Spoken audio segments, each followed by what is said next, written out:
김치밥을 제치고요. 한국인이 가장 자주 먹는 식품 1위가 커피라는 연구 결과도 의외야, 있었는데요. 의외야. 저도 아침부터 커피 한 잔 했는데 반가운 소리입니다. 네, 일단 장수식품 반열에 오른 거잖아요. 예, 저 반갑죠. 그래서 몸에 좋다니까. 커피를 마셨을 때 우리가 얻게 되는 게 잃는 것보다 많다는 거죠. 실제로 2017년도 커피와 연관된 201개의 논문을 종합한 연구에 의하면요. 우리가 하루에 커피를 3-4잔 정도를 마셨더니 전체 사망률이 17% 정도 감소가 됐고 특히 심혈관계 질환에 의한 사망률은 19% 정도 감소가 됐습니다.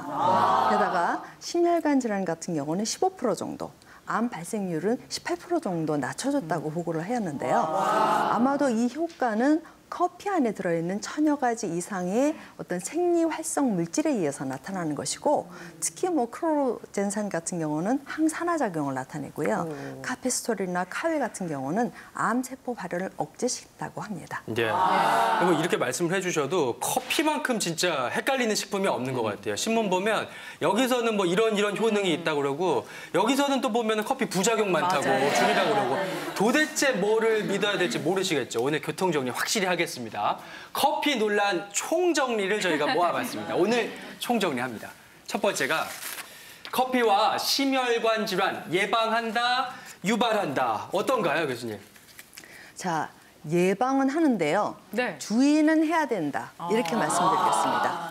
왜냐하면 우리가 커피를 섭취하게 되면요. 일시적으로 혈압이나 심박동수가 올라가게 됩니다. 그런데 이거는 1시간에서 3시간 정도 일시적인 거고요. 결국은 혈관 내피 기능을 좋게 하고 심혈관 질환을 좋게 하는 그런 결과를 나타내게 됩니다.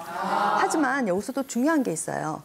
우리가 먹는 카페인의 양이 중요합니다. 그래서 보통 하루 400mg 정도, 그게 보통 이제 커피를 얘기하면 3-4잔 정도 되거든요. 그 미만으로 드실 때는 좋지만 간혹 카페인에 굉장히 민감한 분이시거나 드시는 카페인 양이 너무 많을 경우에는 부정맥이나 허혈성 심장 질환을 악화시킬 수도 있다는 점을 유의하셔야 됩니다. 네, 그렇습니다. 어떤 분들은 커피를 아무리 먹어도 가슴이 두근두근 안 거리는데 어떤 분들은 한두 잔만 드셔도 심장이 두근두근하고 막 뛰는 현상이 나타나잖아요. 앞에 교수님 말씀하셨듯이 심장에 큰 부담이 되는 문제는 아니고요. 커피를 드시기 때문에 나타나는 현상이거든요. 커피를 80잔에서 한 100잔 정도를 한꺼번에 드시게 되면 건강상에 치명적인 문제를 일으킨다고 하지만 그렇게 드시는 분은 없잖아요. 문제는 없고요. 심장이 두근두근거리는 것은 큰 문제가 되진 않지만 그다음에 문제가 되는 건 뭐냐면 심장이 두근두근거리면서 잠이 안 오는 경우예요. 그리고 소화기계통에 문제가 생기는 경우가 있기 때문에 좀 주의를 하셔야 되겠고요. 특별히 심장 질환이나 협심증이 있는 분들은 담당하는 주치의 선생님께 커피를 드셔야 될지 또 어느 정도 드셔야 될지를 꼭 상담하시기 바랍니다. 네. 그러니까 심혈관 건강에 어느 정도는 도움이 되지만 그래도 기존에 심장 질환 있으신 분들은 꼭 주치의와 상담하시고 과량 섭취는 꼭 주의하시기 바랍니다. 커피인 논란 두 번째로 넘어가 볼게요. 다음은요. 바로 이것입니다. 커피와 당뇨병 예방한다, 유발한다. 어떻게 생각하시나요, 임 교수님? 네, 여러 가지 의견이 있지만 예방한다에 한 표 드립니다. 왜냐하면 이 커피에 들어있는 클로로겐 산의 경우에는 당의 흡수를 조금 억제시켜요. 그리고 커피에 다양한 폴리페놀 화합물들이 있는데 이 폴리페놀 화합물들이 하는 역할은 이 사이토카인이라고 하는 염증 인자를 억제하고요.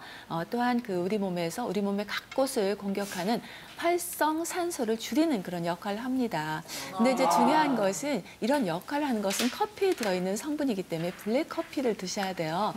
거기에 프림이라든지 아니면 설탕이 잔뜩 들어간 커피 음료의 경우에는 예방보다는 유발적으로 가기 때문에 주의하시는 것이 좋겠습니다.